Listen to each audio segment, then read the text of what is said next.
जैसे कि आपको बताया कि कोई से दो वेरिएबल होंगे जिनमें बेस्ट रिलेशनशिप जब आपने फाइंड आउट करना है तो रिग्रेशन लाइन के ज़रिए करना है।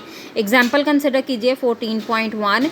यहाँ पर आपको 8 ग्रेड्स दिए हुए हैं, मैट्रिकुलेशन में स्कोर्स दिए हुए हैं और जीपीए दिए हुए हैं। स्कोर्स हैं 480, 490, 510, ये तमाम दिए हुए हैं और जीपीए साथ में दिए हुए 2.7, 2.9, ये तमाम।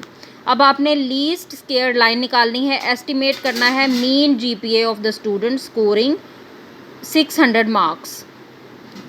ठीक है, ये आप लोगों ने कंसिडर करना है। अब रिलेशनशिप चेक करने के लिए आपको पता होना चाहिए कि इंडिपेंडेंट वेरिएबल क्या है और डिपेंडेंट वेरिएबल क्या है। आपके जितने स्कोर्स ज़्यादा होंगे या कम होंगे उसकी बेस पे आपका जीपीए चेंज होगा। इसका मतलब है इस सिचुएशन में आपके पास स्कोर्स जो हैं वो x हैं और जीपीए जो हैं वो y है। आपके पास जो रिग्रेसर वेरिएबल है यानी इंडिपेंडेंट वेरिएबल है वो x है और जो डिपेंडेंट वेरिएबल है या रिस्पॉन्स वेरिएबल है या रैंडम वेरिएबल है वो क्या है, y है। अब इसमें आपके पास आपने y ऑन x की वैल्यू निकालनी है इन फार्मूलों में पुट करके और एस्टिमेट करना है जीपीए किसके बुनियाद के ऊपर कि जब आपके पास x की वैल्यू जो है वो आपके पास x की वैल्यू 600 होगी तो y की क्या वैल्यू होगी। इससे भी हमें पता चल जाता है कि ये y ऑन x का केस है कि y डिपेंडेंट है और x आपके पास इंडिपेंडेंट। कैलकुलेशंस चेक कीजिए, x दिया हुआ है आपको मुख्तलिफ वैल्यूज़, y दी हुई हैं आपको मुख्तलिफ वैल्यूज़। इसी के मुताबिक अब आपके पास फार्मूला क्या है, सबसे पहले आप फार्मूला कंसिडर करेंगी। आपने निकालनी है y = a + bx, ये इक्वेशन आपने निकालनी है। इसकी बुनियाद के ऊपर b आपके पास क्या है, n summation xy minus summation x summation y divided by n summation xi square minus summation xi whole square.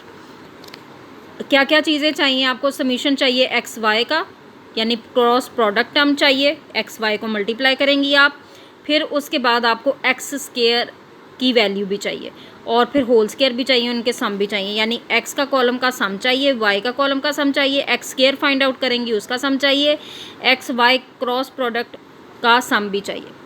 ठीक, आपने इन सब को कर लिया। ये x आपके पास है, इसका स्क्वायर ये आ गया। कैलकुलेटर्स निकालिए और इसके ऊपर हल करके देखिए। इसका स्क्वायर लेंगी ये आ जाएगा, इसका स्क्वायर ये आ जाएगा, ये तमाम आप फाइंड आउट करेंगी। एक्स वाई इस 480 को 2.7 से मल्टीप्लाई करेंगी तो 1296 आ जाएगा।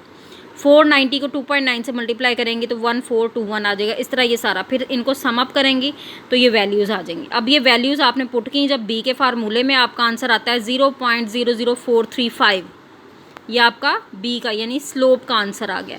चूँकि पॉजिटिव है तो ये स्लोप आपकी पॉजिटिव रिलेशनशिप को शो कर रही है। फिर स्टार्टिंग पॉइंट इंटरसेप्ट आपका क्या है, a, उसका फार्मूला क्या है, summation y minus b summation xi over n। ठीक, इसमें भी आप वैल्यू पुट करेंगी, ये चीज़ें आपने फाइंड आउट की है, b की b समीशन x की b समीशन y की b, n आपके पास ये नंबर ऑफ़ पेयर्स कितने हैं, 8 है, आपने पुट कर दिया।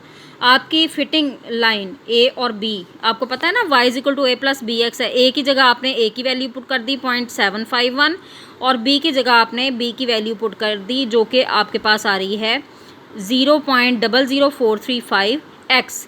अब इस सवाल में अगर आपने स्टेटमेंट पे गौर किया हो, उसने कहा था जब आपके पास x की वैल्यू 600 हो तो एस्टिमेटेड जीपीए निकालिए। अब आप इस इक्वेशन लाइन में पुट करेंगे जब x = 600 तो आपके पास आंसर आ जाता है 3.361 यानी 600 स्कोर के ऊपर आपके पास जीपीए 3.361 आता है।